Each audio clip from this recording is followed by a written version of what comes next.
Perek Aleph Mishna Daled. We've been discussing the Zov and his friends, and we're going to zero in on his three friends in this Mishnah.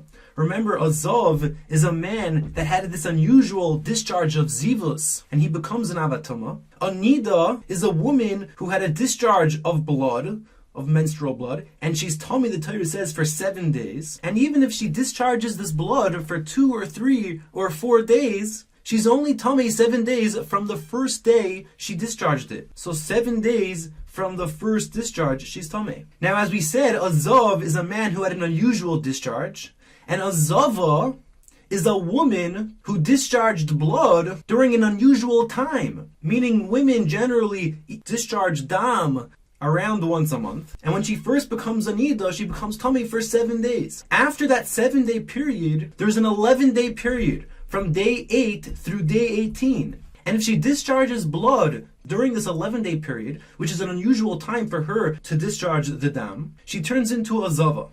And then a Yoledes is obviously a woman who gave birth. She's either Tameh for 7 days or for 14 days, depending on if she had a boy or a girl. Now our Mishnah is going to show us that the Zov's friends, the Zova Nida and the Yoledes, the Zov Chaverov, his three friends, are more stringent than the Zov himself.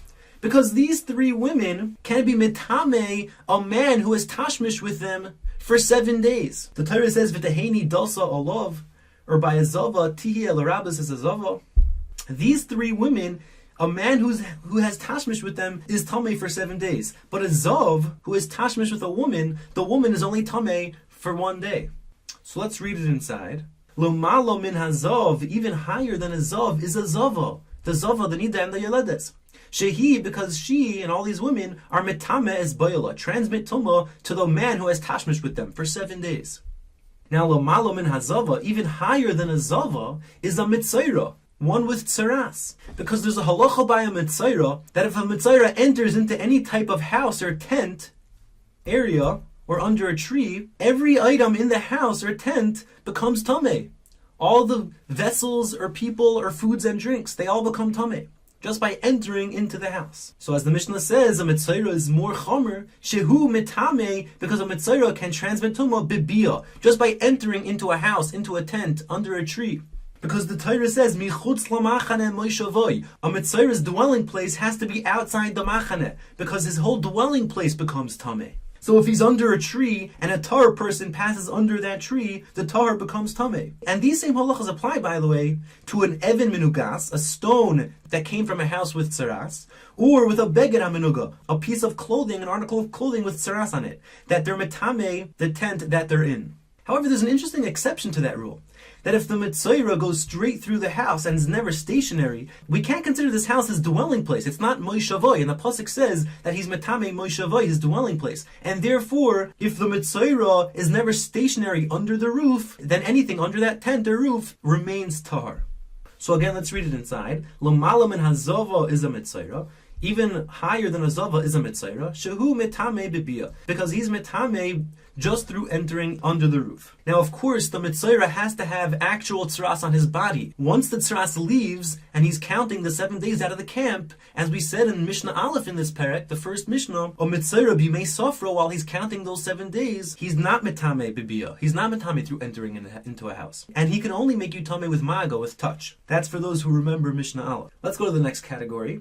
Lo malo min ha-mitzora, even above a Mitzora, is a etzem kisaira, is a bone the size of a barley. Of course, the Torah says that a human corpse is tameh, and the bones of a human corpse are tameh, and the minimal amount of a human bone that transmits tumah is a barley. So a etzem, a bone from a human corpse the size of a barley, shehu mitame tumas shiva, because it can make you tameh for 7 days. The Torah says, v'chibastem bigdechem b'yom hashvi, that if you have contact with a mace, you have to wash your clothes on the 7th day. It's mitame you for 7 days. Now, even though it's true that the bone of a human corpse the size of a barley is not metame everything in the house or under a roof, you need more bones to create tumas oil. So there's an element of stringency with regards to a Mitzora, because a Mitzora is metame everything in his house, but the etzem kisaira is not. Yet, as we've said, these chumras, these stringencies aren't cumulative, and you could have a stringency in an earlier category that a later category doesn't have. And here is the last category, chomer mikulam,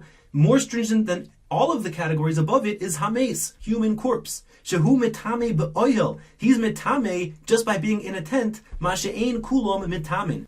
And none of the above categories can transmit tumah through a tent. Now, even though you're going to say, what a Mitzora is mitame bebiyah, entering into a tent. But there are many differences between how a mace is mitame in a tent and how a Mitzora is mitame through a tent. First of all, as we said, the Mitzora that's never stationary and just passes right through the tent, he is not mitame the house. Number two, if you place a wall in the house, which is 10 tefachim high, and the Mitzora goes on one side of the wall, the people on the other side of the wall remain tahor. And that doesn't apply by a mace. A mace is mitame the whole house. Additionally, a Mitzora has to be completely in the house. Even if part of his nose is outside of the house remains tahor. But by a mace, by a corpse, you don't need the whole corpse to be in the house. So long as a kazayas of it is in the house, the whole house becomes tameh. Additionally, by a Mitzora needs a roof to transmit its tumah. However, if he's outside, a Mitzora who's outside, and you have vessels on top of him, his tumah doesn't shoot straight up to the shemayim. However, a human corpse, the tumah goes up and down even without the help of a roof. So there are many differences between how a Mitzora transmits its tumah in the house and how a mace does. Now, even though a mace doesn't have all the stringencies as the earlier categories, for example, a mace is not metame mishkov u'moishov. Also, a mace can transmit its tumah through an even misama, through a big clay stone. If it's on top of a stone, the tumah can't go through it. And we've seen that by a Zova and his friends, they are metame a mishkov u'moishov to turn into an avatuma, and it could go through an even misama. However, as we said, all these chumras aren't cumulative, and we can have stringencies in earlier categories that later categories don't have. Now it's your turn to read the Mishnah.